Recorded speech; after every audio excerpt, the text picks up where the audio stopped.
All right, guys, so we've been talking a lot about this Riyadh Comedy Festival, this Saudi Arabian comedy festival, and how basically everybody who signed up to do it, it's like a who's who of the biggest fucking pathetic sellouts in the comedy world. And unfortunately, a lot of people in the comedy world partook in this. Bill Burr, I believe he already went and he already did his set. And so for the first time that I've heard, he's breaking his silence on going to Saudi Arabia to do comedy and get some blood money. And needless to say, this is humiliating. Like, what you're about to hear here is just pathetic. It's almost like he either didn't hear the backlash or he heard it and is pretending not to hear it. And he's just like casually talking about what it was like to perform for murderous theocratic dictators who bought him. So here we go. Let's listen and then we'll break it down. Shout out to the Ebb and Flow YouTube channel. Everybody go subscribe to the Ebb and Flow YouTube channel. I'm getting it from his video on it. Here we go. Let me play that for you. It was the friendly. Now we're going to Saudi Arabia. And Josh is going like, dude, I feel good now. I feel good. And I go, I don't know, man. I'm fucking nervous about this one. This is like, we're in the shit here. Like, they have never had a comedy festival. And, I don't know what's going to happen here. And like, my whole fucking idea of Saudi Arabia is what I've seen like on the news. I literally think I'm going to fucking land, and everybody's going to be screaming, death to America. And they're going to have like fucking machetes and want to like chop my head off, right? Because this is what I've been fed about that part of the world, right? And we're flying over it. It's nothing but like these long roads and sand. It's like nothing. And I'm like, what the fuck? What the fuck did I get myself into? And then we land. And now here we are, right? And we end up driving into town. It's a city, everything, right? And everybody's just regular. They're dressed different, but they're regular. Like people just shooting the shit. Hey, how you doing? Welcome. We're saying, hey, we're happy to be here. And we're driving around. And then I'm just like going like, I thought this place was going to be like really tense. Bill, this is what they paid for. Notice how he's trying to flip it all and make it so that, actually, the more liberal, open-minded, humanitarian thing to do is to go and take the Saudi blood money and then come back here and tell you how wonderful Saudi Arabia is. He's trying to flip it like, I'm just being the open-minded cultural person who's open to different people. If you're against me going, I guess you're the asshole conservative who thinks our culture is superior to their culture. Oh, that's so dishonest. That's so fucking dishonest. Bill, just admit it. You took Saudi blood money. You became their little fucking propagandist. You sold out. And that's what this is all about. Admit it. Don't try to hide it. Don't try to flip it like, if you're against me going, somehow you're the asshole. No. This is what they paid for you to say exactly this. So, it turns out they're just like regular people. Yeah, no shit. The people are like regular people. You're not taking money from the people. You're taking it from the government that chopped Jamal Khashoggi into little bits and pieces. You're taking it from the government that has fucking slavery in the year 2025. You're taking money from the government that's doing a genocide in Yemen. Jesus Christ, man. I had such high hopes for Bill Burr. He was so right on his class analysis, shitting on billionaires all the time. He was right. And then he goes and says some shit like this and does some shit like this, and it's like, you're just a fraud just like the fucking rest of them. Did you guys know there's literally a video of him talking about exactly this and mocking the people who did it? There's a video of him like saying like, the people who go to like Saudi Arabia and do a comedy festival and sell out. And then he fucking does it. And again, here he's acting like he didn't hear any of the fucking reaction, any of the fucking scandal and the outrage. Bro, everybody's on your ass for this, as they should be, because you're one of the few people on that list who we thought had some morality and some principles, right? Him, Jim Jeffries. There were a few of them that it was like, really? You guys? Some of them, I expect Andrew Schultz to be a total fucking pathetic sellout, right? I expect Chappelle is sort of 50-50. I could see it going either way. But a lot of those guys, it's like, there were only a handful. It was like, we had hope for you. And now it's like, there's no fucking hope for you at all. And I'm thinking like, is that a Starbucks? Next to a Pete's Coffee? Next to a Burger King? Next to a McDonald's? Next to a Pizza Hut? Next to a Dunkin' Donuts? Next to a Krispy Kreme? Next to a Cheesecake Factory? Next to a KFC?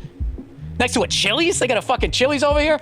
They're just like, it's okay if I take blood money. This is tipping the cap to the people that set up the festival over there.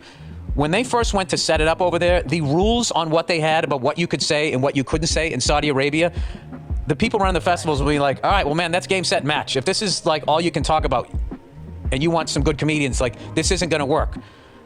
And then to their credit, they said, all right, what do we got to do? And they just negotiated it all the way down to like, you can talk about anything, other than a couple things, which was basically, religion, don't make fun of the royals. And other than that, it was everything was like open. Oh, that's the most embarrassing thing I've ever heard. Bill, did you actually just say that? I mean, I could talk about anything except religion and the royals, which, I don't know, is like fucking everything. When you're in a theocratic dictatorship, it's like, oh, I can talk about everything except the theocratic dictatorship.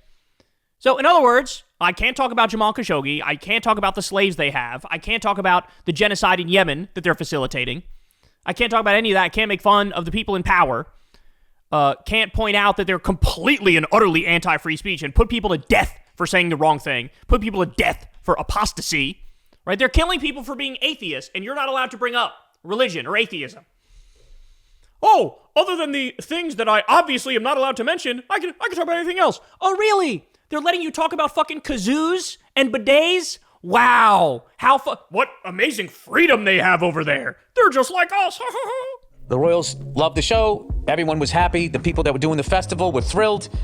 And it was just this great positive thing. And I got to tell you, just to be a part of that was fucking amazing. And the comedians that I've been talking to just saying like, dude, you can feel it. They wanted it. They wanted you to like the people want, like, they go online and they see it. They want to like see real stand-up comedy. So it was a mind-blowing experience. Definitely top 3 experiences I've ever had.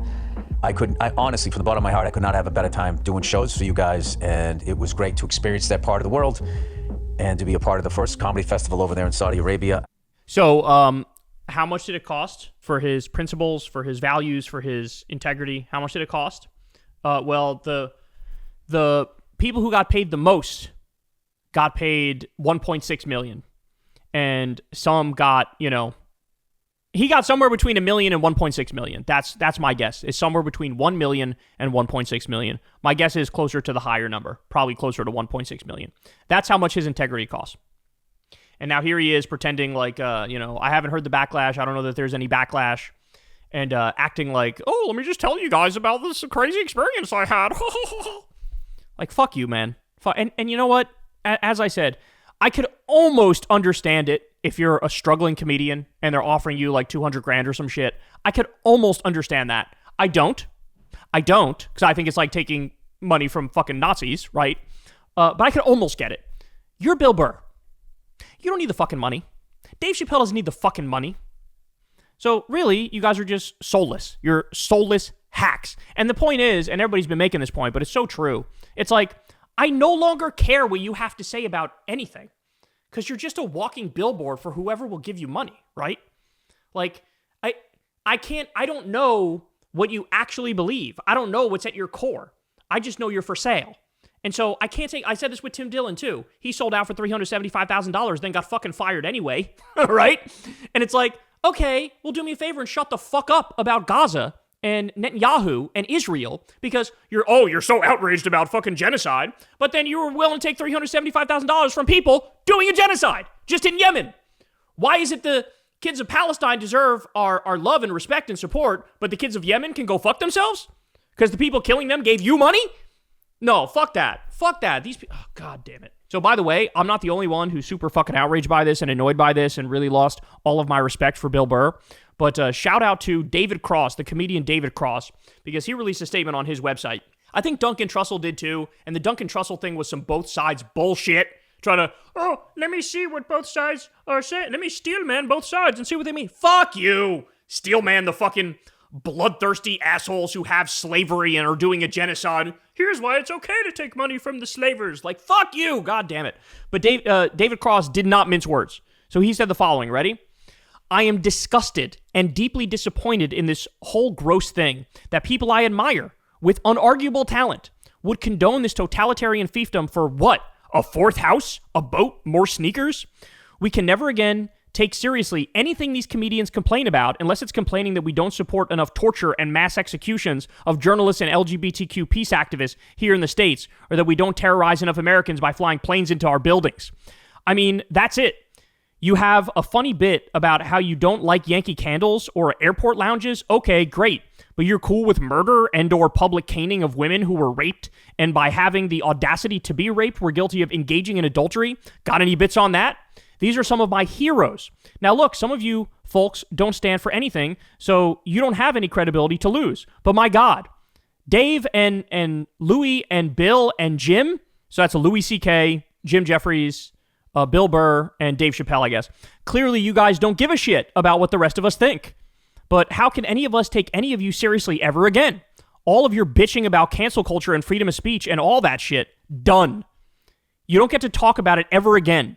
By now, we've all seen the contract you had to sign. You're performing for literally the most oppressive regime on earth. They have slaves, for fuck's sake. So this is David Cross. David Cross immediately goes into the GOAT conversation in my mind. I got Mark Maron up there, and now I have David Cross there. I would love to get either Mark Maron or David Cross on Crystal Kyle and Friends because these guys have integrity, right? They have values. Mark Maron makes a joke about how, well, it's easy for me to take this moral stand because I wasn't even offered to go there. But then he also goes on to say, of course I wouldn't have taken the money anyway. And he says, like literally from the same people who brought us 9/11. Now, don't let that stop the laughs in the desert. You know, it's just, I don't know. It drives me crazy because this sort of mindset, like everybody will say the right thing about it now. Like everybody will hop on board the bandwagon of what I'm saying now. But a lot of people out there, and Crystal made this point to me the other day, it's astonishing. The percentage of people that actually have integrity in any walk of life. You know what I'm saying? Like when I think of the political media landscape, like there's a spectrum of like what money it's acceptable to take, right? And I'm pretty hard line on it where you guys know I've never talked to an advertiser. I've never done an ad read or anything like that. But like, that's rare, bro. Like it's rare. It's rare. There's only like you can count them on one or two hands. The people who are in political media online who have actually lived their values and said, I'm not going to talk to any advertisers. I'm not going to do any ad reads. I'm not going to take any billionaire money or PAC money or government money or anything like that. It is so rare. And that's the part that hurts because it's like, I would love to at least live in a world where like it's 50-50. Where like half the people have values and principles and integrity. And the other half is just like, fuck it, I'm going to make a buck. Whoever wants to give me money, I'll be your fucking walking bitch billboard, right? But we're not even at that. We're at like 10% of people. And I think it's the same in the comedy world. David Cross, Mark Maron, some others, handful of others. And like most of them were like, shit, $1.6 million for a day or two of work? I don't give a fuck. If you beheaded my mother, I'm coming. And it's like, really? How do you fucking sleep at night? How do you sleep at night? You gross fucks. You gross fucks. And I mean, it's just such a clear example of being a sellout, right? It's like it would be the same thing if like Netanyahu was doing a Tel Aviv comedy festival and paying people 1.6 million, right? Or like the CIA hosted one. You know what I'm saying? It's like if you're willing to say yes to that, you are quite literally willing to say yes to fucking anything. Hey, I have this murder for hire business. We'd like to give you $1 million for your services. It's like, that's bad. That's bad. Hey, we have this Jeffrey Epstein sponsors this podcast. Like that's where we're at, right? We're at a point where it's like Jeffrey Epstein, the number one sponsor and supporter of secular talk. Like it would be ridiculous.